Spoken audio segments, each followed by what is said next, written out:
February 1956.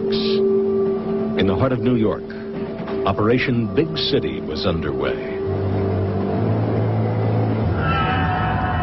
A Ford Mercury, specially adapted with a hidden exhaust pipe, pumped out bacteria onto the streets of Manhattan.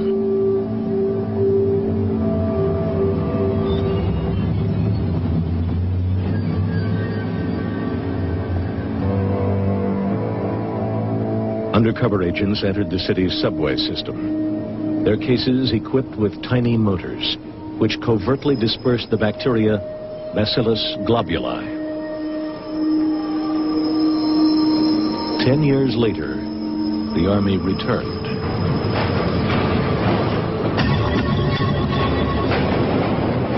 Light bulbs filled with bacteria were dropped in front of trains and down ventilation shafts to test how far the bacteria would spread through the subway system.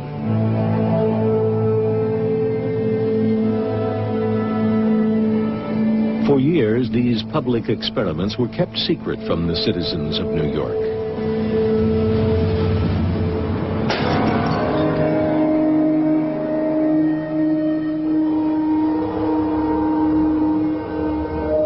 The Army faithfully filmed its own experiments.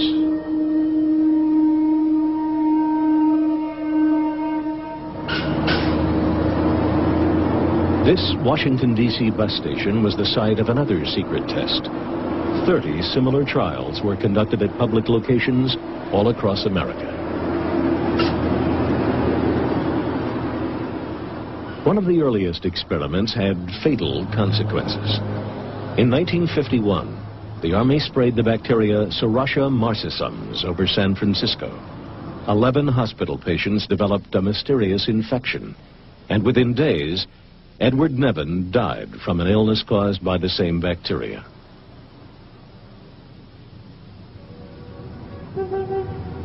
In 1953, CIA employee Frank Olson leaped through his bedroom window on the 10th floor of this New York hotel. 9 days earlier, a fellow CIA scientist had secretly spiked his drink with LSD. It took the government 22 years to acknowledge its role in Frank Olson's death. Another cover-up concerned the death of a civilian, Harold Blower.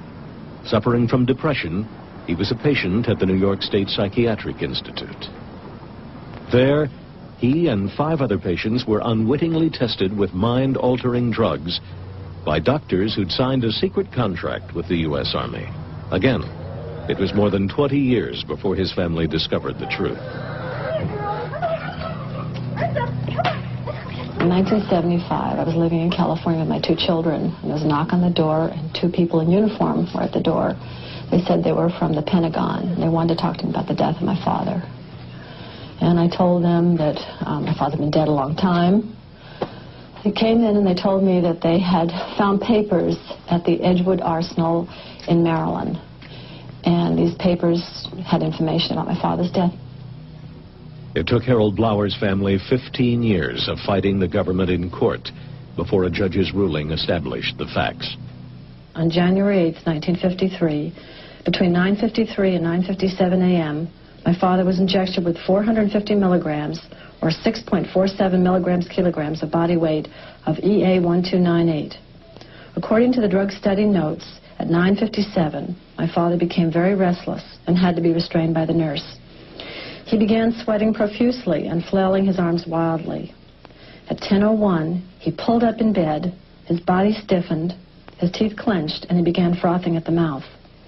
Similar reactions continued for over an hour. My father was still talking and moving his legs randomly at 11:05. Finally, at about 1.5 hours after the injection had begun, my father lapsed into a coma. He was pronounced dead at 12:15 p.m. It's also known that the Army and Navy have a history of conducting secret risk assessments designed to test the vulnerability of American cities and civilians to biological attacks. Since the 1950s, whole cities have been bombarded with live bacteria, supposedly harmless, but causing illness and death for some Americans who are immunocompromised or who have respiratory ailments.